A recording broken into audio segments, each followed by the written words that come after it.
Assalamu alaikum wa rahmatullah wa barakatuh. Paix sur ceux qui suivent la guidée. Paix et bénédiction sur le prophète sallallahu alayhi wa sallam, sur ses compagnons, ses amis, sa famille, ainsi que sur tous ceux qui le suivront de bonne foi jusqu'au jour du jugement. Alors, j'ai vu hier le film Bac Nord, qui est sur Netflix. J'étais un peu sceptique au début. Je me suis dit encore un film, les banlieues, machin. Et finalement, j'étais agréablement surpris parce que c'est autrement plus profond et plus fin que ce que je pensais. Et bien sûr, comme d'habitude, ça m'a amené plein de réflexions, plein de choses qui sont intéressantes pour nous les musulmans, parce qu'on doit apprendre de tout dans la vie. Et qu'est-ce que je peux vous dire? D'abord, malheureusement, quand on voit ce film, bon, c'est vrai que c'est un peu extrême, mais je ne doute pas que c'est réaliste, surtout dans le cas de Marseille, puisque ça se passe à Marseille. Je pense que malheureusement, il y a une génération de sacrifiés. Il y a des situations dans certaines banlieues qui semblent irrécupérables, où en fait la seule possibilité de survivre, c'est de faire partie d'un espèce de gang, ou en tout cas d'être complice d'une façon ou d'une autre en aidant tous ces gens. Euh, c'est tout un jeu très hypocrite, évidemment, entre la police et ces gens-là, parce que d'un côté, on sait que sans ça, ben, il y aurait pas d'argent, et de l'autre, quand ça devient trop important, ça devient un problème. Et on voit en fait, et je ne doute pas que ça soit vrai, franchement, c'est pas de la condescendance. On voit qu'en fait, le policier français moyen du terrain, je parle pas des bureaux ou de l'administration, le policier de terrain, ben en fait, il risque sa peau pour 1800 balles par mois. Il est toujours le mauvais de l'affaire, parce qu'il n'aurait pas dû tirer, il n'aurait pas dû faire ci, il n'aurait pas dû payer un informateur. Bon. Et en fait, on le remarque bien dans ce film, au final, ben, la frontière entre policiers de terrain et, et voyous, on va dire, elle est assez mince. D'ailleurs, à la fin, on ne sait plus très bien qui est qui. Mais bon, ça c'est le film, c'est les banlieues, vous connaissez ça mieux que moi parce que vous habitez en France. Moi, je le vois de loin, mais je comprends un peu ce qui se passe. Il se fait que dans ces banlieues, ben, la population est à majorité maghrébine et africaine, donc avec tout ce qui s'ensuit, hein, que vous connaissez, que je ne vais pas répéter, parce que c'est pas le but de cet audio. Je ne vais pas taper sur le clou sans arrêt.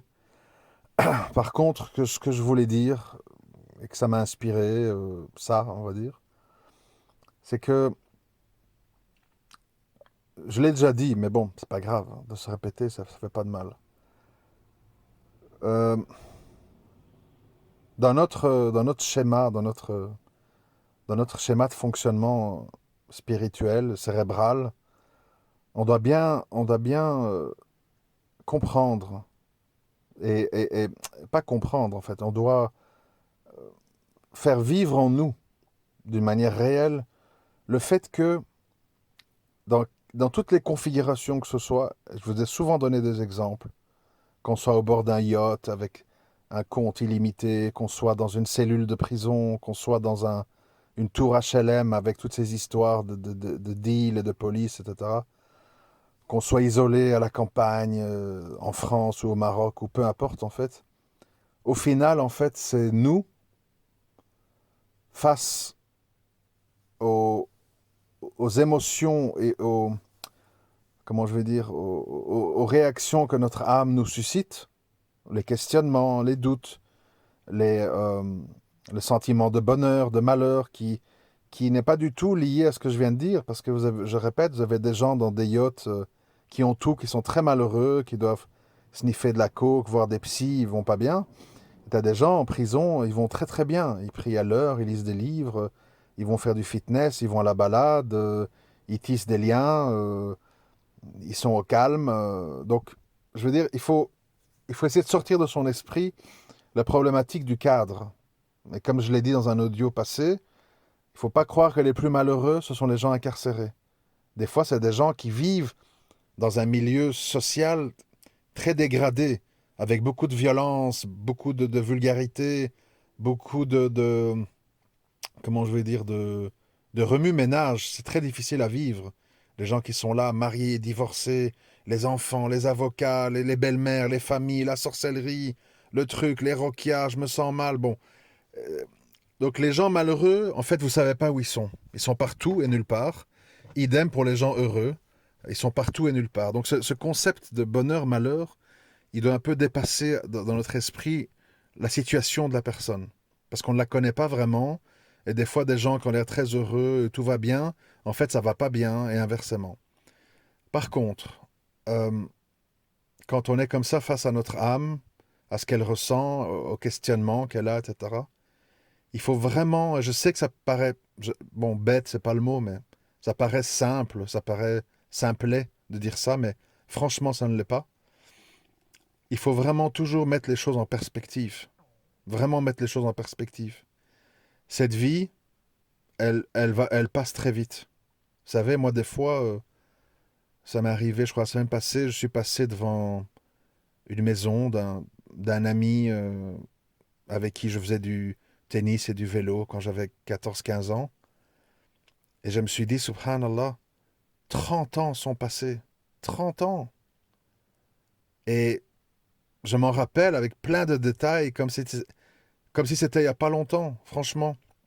Et je me suis dit, 30 ans. Waouh. Et cette vie passe vite. Et cette vie, quand on en arrive à son terme, elle se résume à quelques flashs, quelques émotions, des choses qui nous ont marqués. Une autre chose qui m'est arrivée, pour vous montrer que tout est relatif, j'étais déposé mon enfant à l'école maternelle, et à la sortie, il y a un Maghrébin qui m'interpelle. Abou Rayhan, tu me reconnais pas? J'avais beau réfléchir, je voyais absolument pas qui était cette personne. Et j'avais peur d'être impoli. Et je dis non, enfin comme ça, un peu gêné.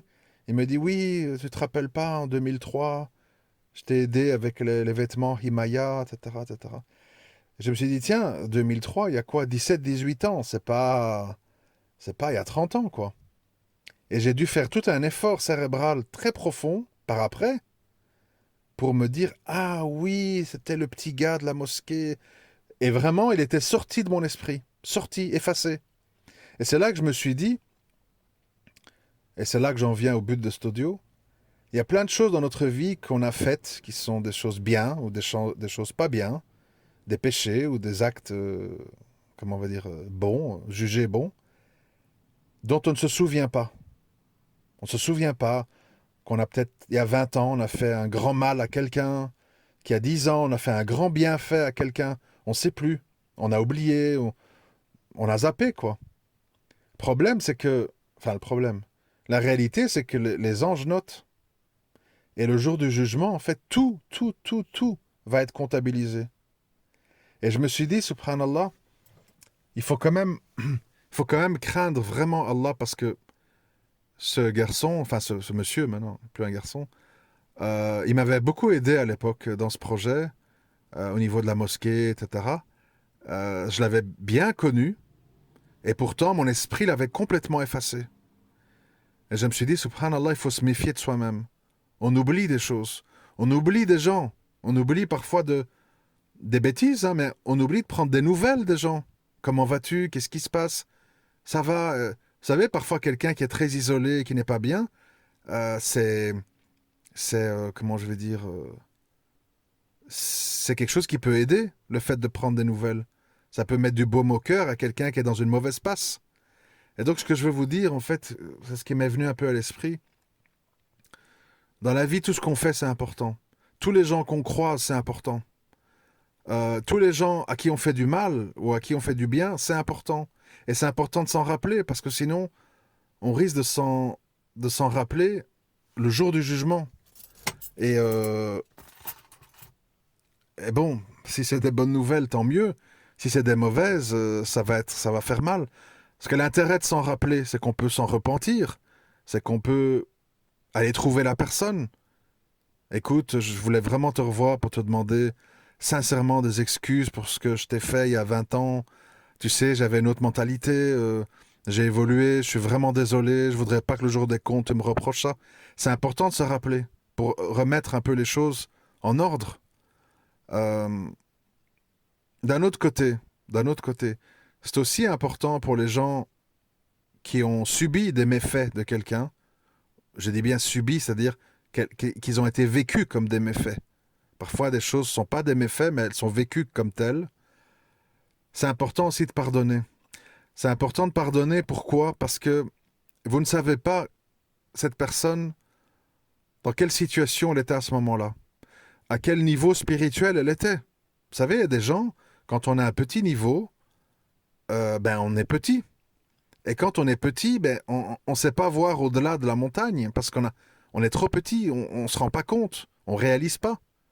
Beaucoup de gens font des choses mal, font du mal, on va dire, en pensant bien faire, ou en pensant que c'est normal, ou en pensant que c'est un moindre mal.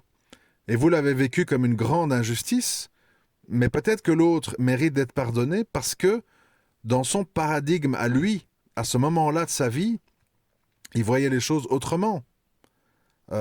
Moi, honnêtement, en 95, j'étais un style de personne que je n'étais plus en 2003, que je n'étais plus en 2007, que je n'étais plus en 2011, et ainsi de suite. C'est-à-dire, quand on vit comme ça longtemps, on a plusieurs soi, on a plusieurs moi. Enfin, quand on évolue. Bon, après, il y a des gens qui n'évoluent pas, ça c'est un autre problème. Mais quand on évolue, en fait, on se retourne sur son passé et on dit, tiens, comment ça se fait que j'ai pu faire ça, que j'ai pu dire ça, que j'ai pu réagir comme ça, que j'ai pu faire telle ou telle chose à la légère.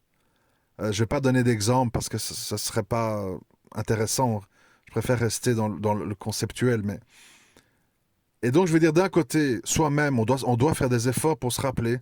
Ah, c'est vrai qu'en 2005, j'ai fait ça. Comment regretter, vous voyez, pour pouvoir se repentir.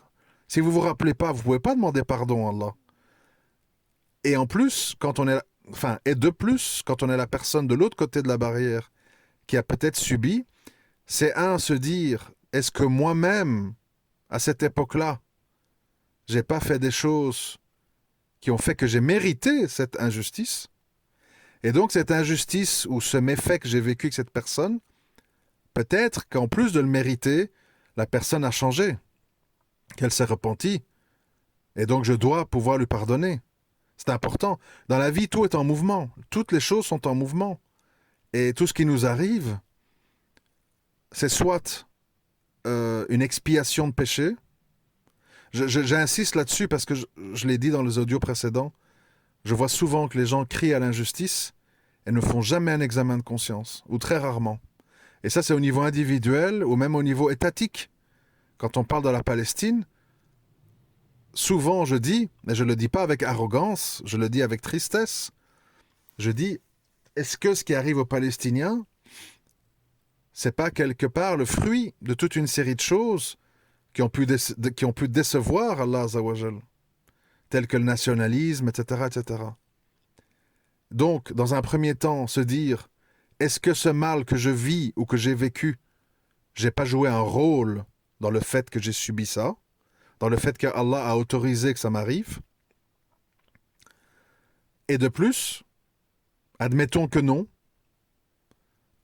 alors est-ce que je peux pas me dire, cette personne qui m'a fait ce méfait, 15, 20, 25 ans plus tard, peut-être que c'est pas la même personne. Peut-être qu'elle regrette ce qu'elle m'a fait.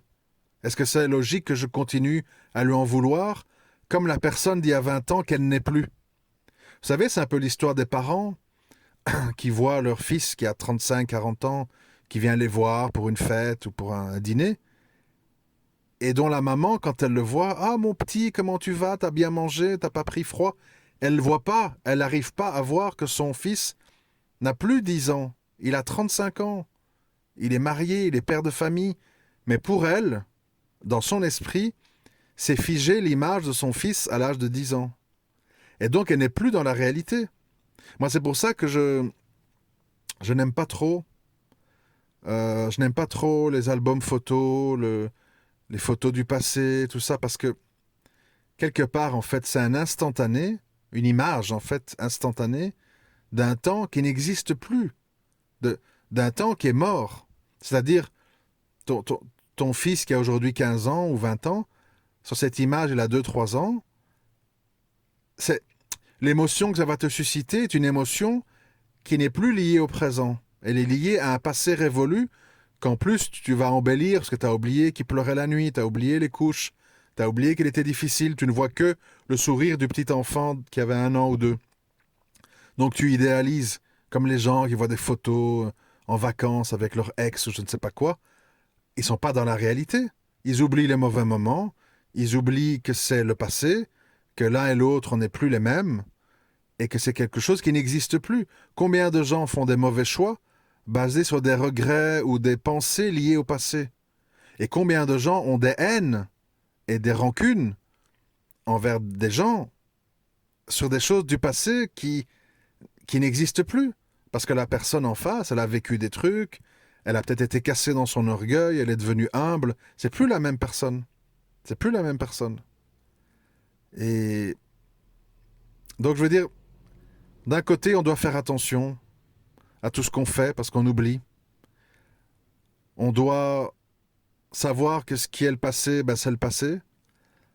Et on doit aussi savoir demander pardon quand on se rappelle de choses où on a été injuste. Et d'un autre côté, il faut savoir pardonner la personne qui nous a fait subir une injustice qui peut-être voilà, n'est plus la même personne et à elle-même se désavoue de ses comportements du passé. Vous savez, l'âme humaine, quand elle n'est pas, quand elle n'a pas compris tout ce que je viens d'expliquer là, elle est très torturée. Et pourquoi? Et mon père? Et il y a 20 ans? Et ma belle-mère? Oui, mes trucs? Et si j'avais hérité? Et si mon frère n'avait pas? Les gens deviennent fous, tu vois. Et quand on devient fou, parce on n'est pas des robots, on n'est pas des machines, quand on devient fou, ben on devient déprimé, angoissé, amer. Et ça amène à plein de choses, en fait. On devient désagréable, on peut tomber dans l'alcoolisme, on peut tomber dans les antidépresseurs, on peut tomber dans la lassitude par rapport à la religion.